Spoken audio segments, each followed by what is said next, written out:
Welcome back to another Battlefront update.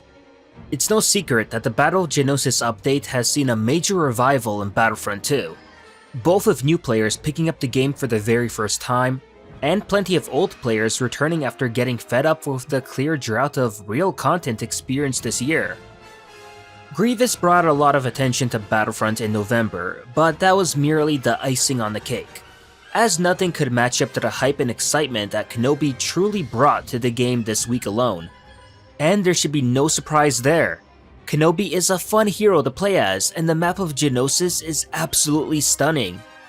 But at the same time, there were some concerns and criticism present when people heard that Geonosis would only be available to Galactic Assault on release. And that's completely fair.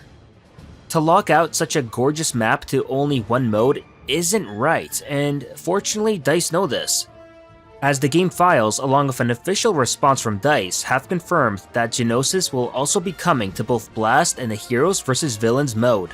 And this is without a doubt very good news. Although I was taken back a little bit at first as I didn't see Strike included on that list. But having thought about it afterwards, it just really wouldn't work as a small-scale objective mode, as that wouldn't really be doing Geonosis justice. And hey, don't worry offline players, you haven't been forgotten either. As along with this, Dennis Brandville has also confirmed that Geonosis will in fact be arriving to offline arcade as well. He also made it clear that the team's main priority was to get Geonosis out to the public as soon as possible, even if it meant only coming out in one game mode. Now as for release dates, we don't know those just yet. While it would be great to have the Geonosis Blast, Heroes vs Villains, and arcade maps arrive in December, which is expected to be a very dry period for Battlefront content, I would realistically expect to see them no later than in January with the Count Dooku update. And having said that, DICE the other day did release a community transmission video for Kenobi, quite similar to the one they also did for Grievous in November, and while it was nice, it was a little bit pointless. Personally, I think they should have posted it a few days before the update's release, as when it did come out, it offered nothing really new that we already didn't know about. If anything, I think it was just DICE's way of teasing Dooku, which they did show a quick glimpse of his lightsaber at the end of the video. And of course, we do know that Dooku is coming in January, so this isn't shocking at all. But I am worried that some casual players watching that may get the wrong idea and assume that Dooku is coming in December, and they may be in for quite the disappointment. However, with that said, the actual lightsaber hilt of Dooku that was shown is a beauty, and there's no denying that. But I myself, and listen, I know this may be an unpopular opinion, would rather prefer that they had teased this in December rather than now, similar to how they did with Kenobi. Because after seeing Dooku's lightsaber, it's now going to be even harder to wait the entire month of December and then January, until we'll be able to actually use it on the battlefront. Although, funny enough, even though Dooku is scheduled to come out in January, there are absolutely no signs of him found anywhere in the game files. Rather, the animation files of Anakin Skywalker have been found to be randomly in there instead, which is for sure unusual. Community modder Mophead actually took these animation files and applied them to Kenobi to give us an unofficial tease of how Anakin will feel and look in the game.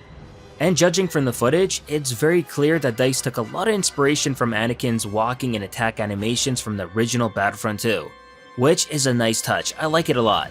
Just seeing from the footage alone, it looks like Anakin will be the exact opposite of Obi-Wan, being a rather reckless and offensive-minded hero, which I dig a lot, and I think at least it'll really fit my own playstyle. Since the first thing I do with heroes is always go running into the heat of the battle, trying to get as many kills as possible without actually thinking. And suffice to say, that didn't really go well when playing as Obi-Wan in yesterday's stream, who's a more defensive-minded hero. So it goes without saying that I can't wait for Anakin to come out next year, as I'm sure you all share the same feelings as well, because really, who doesn't want to see Anakin in this game?